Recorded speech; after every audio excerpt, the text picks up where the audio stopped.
Well, my philosophy about using images is that they can really enhance a presentation. We're very visual people.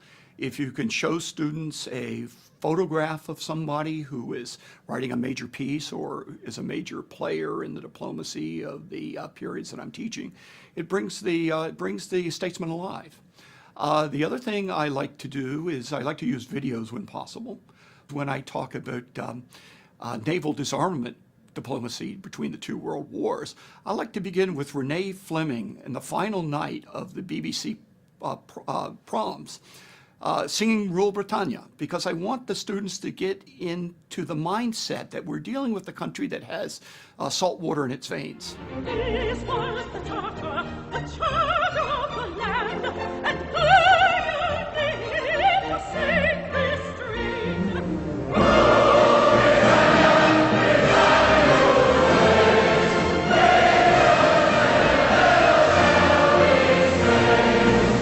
Inspires the students. I do think it captures their intention because it takes them away a bit from the sort of the ritual of note-taking and makes them think. You know, death by PowerPoint is a real danger. However, I have always lectured by outline. And my thought is putting the outline up on the PowerPoint allows me to do a couple of things. First of all, I will always preload the PowerPoint to Blackboard so the students can study the presentation before the class, or certainly study it as they prepare for papers or an exam. But it keeps me on subject, which is very important because otherwise I'd be very discursive running all over the place. It also allows me to roam the classroom instead of sitting behind a lectern.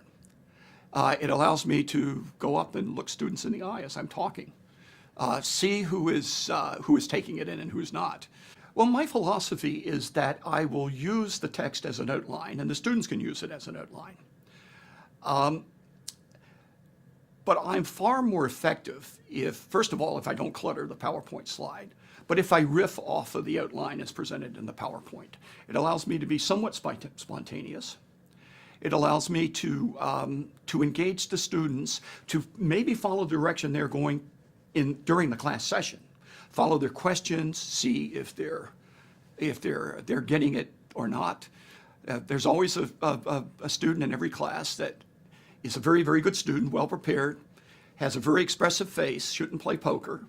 And you can take a look at this student, and this student is either getting it or has a look on his or her face that says, oh Lord, what is this man talking about? And when you get to that, you know, okay, here's where I riff in a different direction. Well, the idea is that, you know, if somebody's listening to me for, say, 40 minutes of a 50-minute class session, and I do lecture quite a bit, I'm self-aware enough to know that I may put some of them to sleep.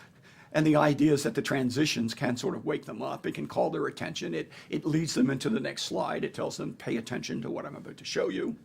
And sometimes it'll even say, okay, we're now making an abrupt transition from one point to another. The images, you know, picture's worth 1,000 words. Sometimes it's worth 10,000.